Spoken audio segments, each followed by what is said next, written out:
Hello guys, my name is Saibal Gupta and you are watching your favorite channel, that is the Bangalorean Wow. So आज का जो topic है कि before you buy any motorcycle, so what are the things which you need to think about?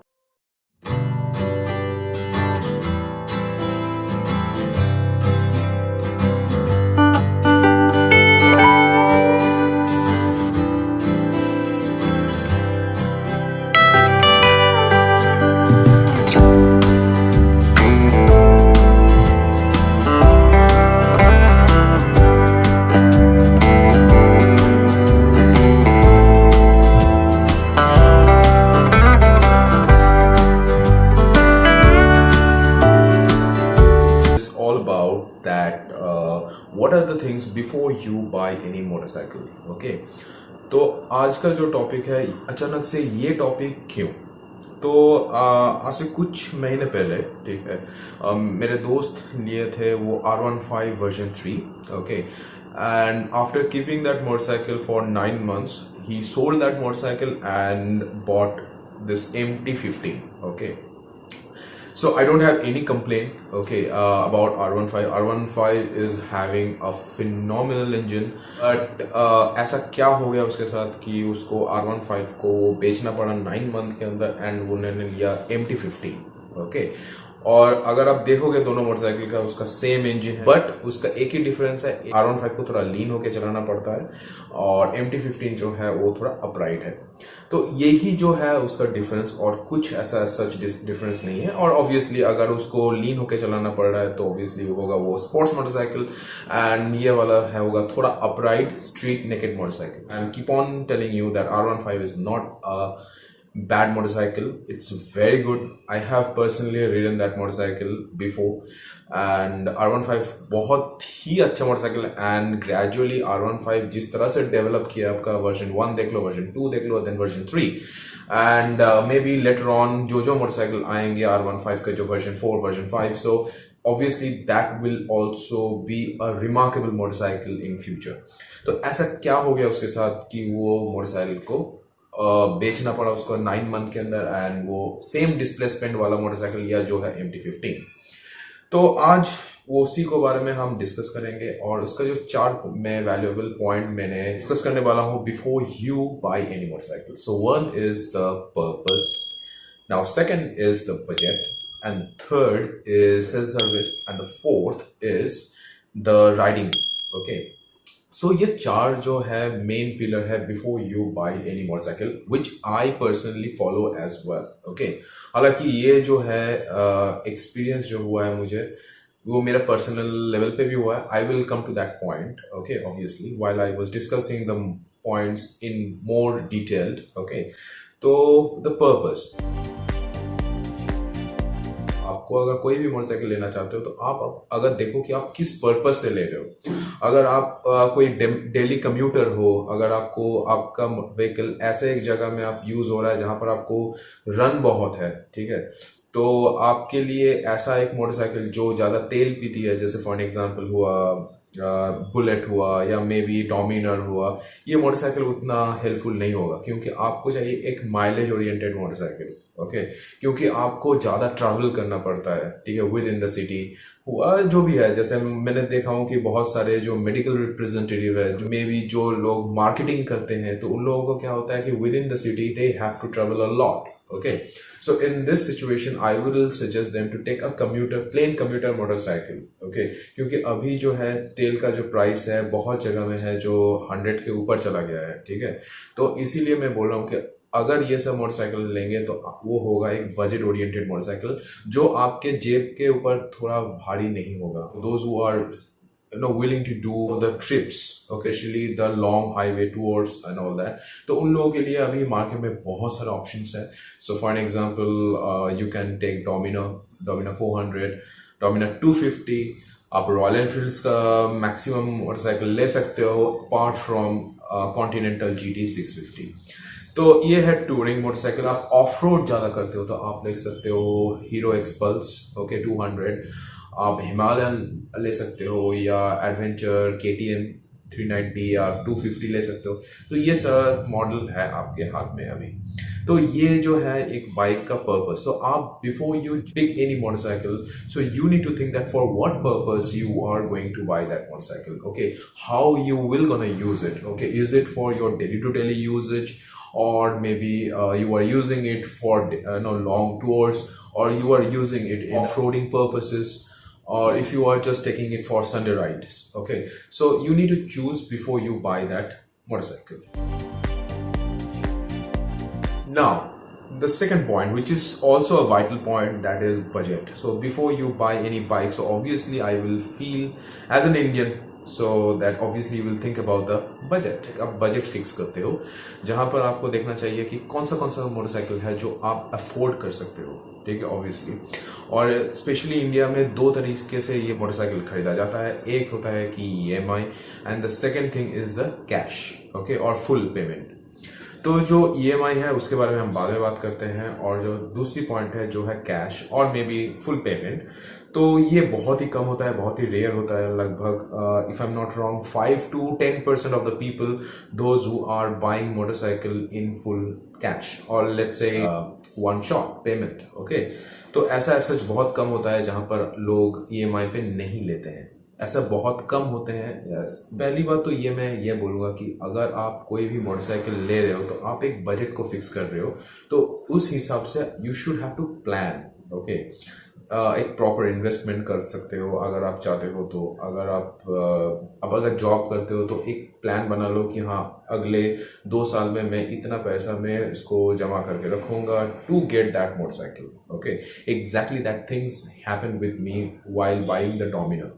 I can easily relate that thing. Okay, before I was buying that motorcycle, I was just scratching my hair that I need to buy that motorcycle. Okay, so at that time, those who are close to me, they might know me that how much crazy I was at that point of time before I buy the Dominar. Okay, so आप एक budget fix करो, उसके बाद आप तैयार करो कि उस हिसाब से plan करो accordingly and go and buy that motorcycle. But problem होता है जो लोग EMI में लेते हैं। तो EMI जो लोग लेते हो, पहली बात तो आप देखो कि जो मोटरसाइकिल आप ले रहे हो आपके जेब के ऊपर वो भारी तो नहीं हो रहा है, क्योंकि अगर आप कोई भी मोटरसाइकिल EMI पे ले रहे हो इसका मतलब ये नहीं कि आपको सिर्फ मोटा मोटा EMI ही पे करना पड़ेगा। यहाँ पर बहुत सारे चीज़ है जो आपको सोचना पड़ेगा, जैसे कि अभी पेट्रोल का प्राइस, उस मोटरसाइकिल का सर्विस चार्ज, तो ये सब भी चीज़ जो है you should have to keep in your mind, okay. तो मैं यही बोलूँगा कि अगर आप EMI पे ले रहे हो तो आपको सोचना पड़ेगा कि अगर वो गाड़ी जो आप ले रहे तो वो आपको जेब पे कितना ज़्यादा भारी पड़ेगी after paying the EMI, okay, और इंस्टॉलमेंट्स, ओके। तो ये मैं बोलूँगा कि आप सोचो पहले and then you can plan it, okay. Now the third thing which is the after sale service, okay. ये मैं क्यों बोलूँगा, यहाँ पर मैं प्रॉपरली एग्जांपल दे सकता हूँ, ठीक है, क्योंकि मेरे पास था पहले CBR 250, ओके। तो क्या हुआ कि आफ्टर सेल सर्विस में क्या प्रॉब्लम हो रहा मेरा कि वो गाड़ी का पार्ट्स अवेलेबल नहीं है मार्केट में।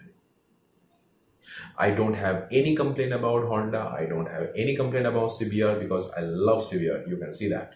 So, but the problem is कि अगर वो गाड़ी में उस गाड़ी का पार्ट्स आपको नहीं मिल रहा है मार्केट में, तो आपके लिए उस गाड़ी को रखना एक लायबिलिटी बन जाएगा।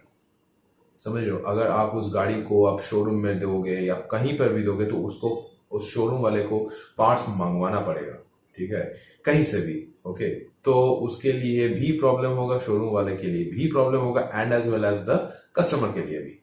तो क्या होगा, ऑब्वियसली अगर आप एक ऐसा मोटरसाइकिल ले लियो जिसका आफ्टर सेल सर्विस एकदम खत्म है या खराब है, और मे बी उसका पार्ट्स अवेलेबिलिटी एकदम ज़ीरो है, मार्केट में पार्ट्स नहीं मिलते हैं, तो आपके लिए उस गाड़ी को रखना थोड़ा सा मुश्किल होगा। तो मैं चाहूँगा कि उस सब गाड़ी को थोड़ा सा अवॉइड कर ले। वो जितना भी अच्छा गाड़ी हो, आपको गाड़ी जब चलती है तो थोड़ा प्रॉब्लम देती ही रहती है। तो अगर आपके पार्ट्स वो अवेलेबल नहीं रहे तो आपके लिए वो प्रॉब्लम हो जाएगा। उस गाड़ी को हो सके कि अगर कोई मेजर एक्सीडेंट हुआ या कुछ भी हुआ, टच वुड ना हो, बट फिर भी अगर हुआ तो उस गाड़ी को अगर आप रखोगे शोरूम पे तो 1 महीना भी लग सकता है, 2 महीना भी लग सकता है, 3 महीना लग सकता है। तो ऐसे होता है, ऐसे भी बहुत सारे कंपनीज है जिसका मोटरसाइकिल महीनों महीनों पड़ा रहता है शोरूम में, just because of the parts availability. Okay, तो यही है चीज। तो यही मैं पॉइंट आउट करूंगा आफ्टर सेल सर्विस पे। And the second thing, after sale service में ये जो मेजर प्रॉब्लम था, and the second problem is कि उसका पार्ट्स का प्राइस क्या है। ओके, कोई कोई मोटरसाइकिल ऐसा होता है कि जिसको आप रखोगे, जिसको एक्चुअली मेंटेन करना बहुत कॉस्टली है। फॉर एन एग्जांपल मैं देता हूँ कि अगर आप देखोगे कि अगर डोमिनर का, स्पेशली बजाज का मोटरसाइकिल्स, उसको मेंटेन करना बहुत इजी होता है, ठीक है, आपके जेब के ऊपर ज़्यादा भारी नहीं होता है। बट कहीं कहीं कोई कोई मोटरसाइकिल है जो बहुत ही ज़्यादा एक्सपेंसिव है। मैं यहाँ पर Indian and Japanese both motorcycle को मैं बोल रहा हूँ, ठीक है। यहाँ पर बहुत सारे मोटरसाइकिल है जो जिसका स्पेयर पार्ट्स बहुत ज़्यादा कॉस्टली है, ठीक है। तो उन सब मोटरसाइकिल को आपको मेंटेन करना भी एक लायबिलिटी के अंदर ही आता है। If you are well enough or well to do, obviously you can maintain it, there is no problem in that. But if you are taking a motorcycle in EMI, and supposing during that period if you need to do the full service, okay, or paid service, that time it will give you a huge charge. Okay, so you need to keep that in your mind before you buy that motorcycle.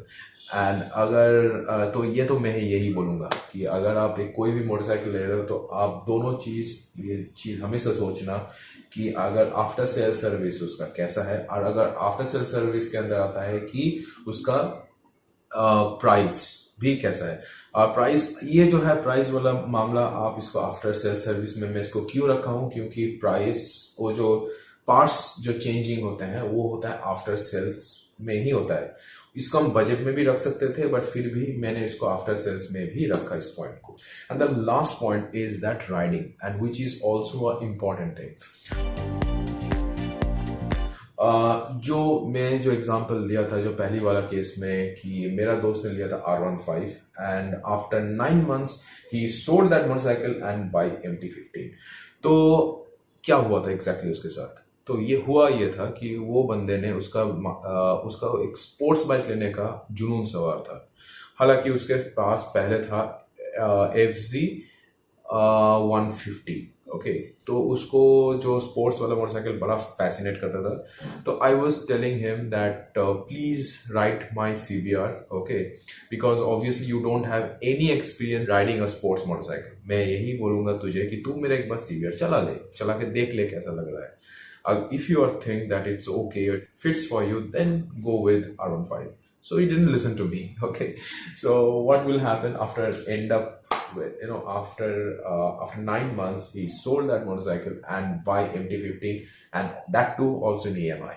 Okay, so क्या हुआ, ये तो था उसका scene. तो यही है, मैं यही बोलना चाहता हूँ कि अगर आप कोई भी मोटरसाइकिल चला रहे हो तो before you buy that motorcycle you have to take a fresh ride, complete proper test ride.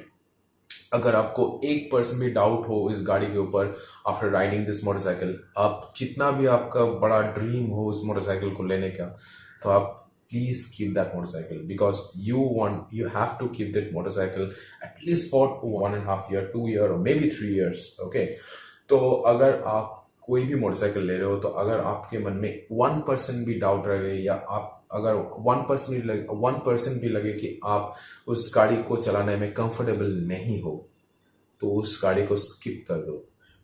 You just think about that कि अगर आप उस गाड़ी को चलाने में थोड़ा हिचकिचाहट रह गई है, तो कैसे आप उस गाड़ी के साथ अगले 3 साल या 4 साल या 5 साल या दैट ऑनवर्ड्स आप कैसे सर्वाइव करोगे। So before you buy any motorcycle, please take a test ride. अगर उस शोरूम में अगर टेस्ट राइड व्हीकल ना हो तो please don't buy that motorcycle. Okay, आप एवरी शोरूम वाले को बोल सकते हो कि I want to, before I invest my hard and money to buy this motorcycle, so I want to take a test ride. Okay, and if they will refuse to give the bike in a test ride, you can complain in their public websites, or maybe you can write a mail, okay, to their company. Definitely they will arrange a proper test ride vehicle for you before you invest your hard-earned money to buy that motorcycle. So यही था मेरा कुछ point before you buy any motorcycle. So what are the things you need to think about? So that's all from my end, guys. So I need to take a sweet alvida from you guys, and I hope that this video will be useful for you. And if you want, you can share this video with your friends, your family member, and please, whatever you're gonna do, please don't forget to subscribe my channel, that is the Bangalorean Bong. And please hit the like button if you think that this video is useful for you.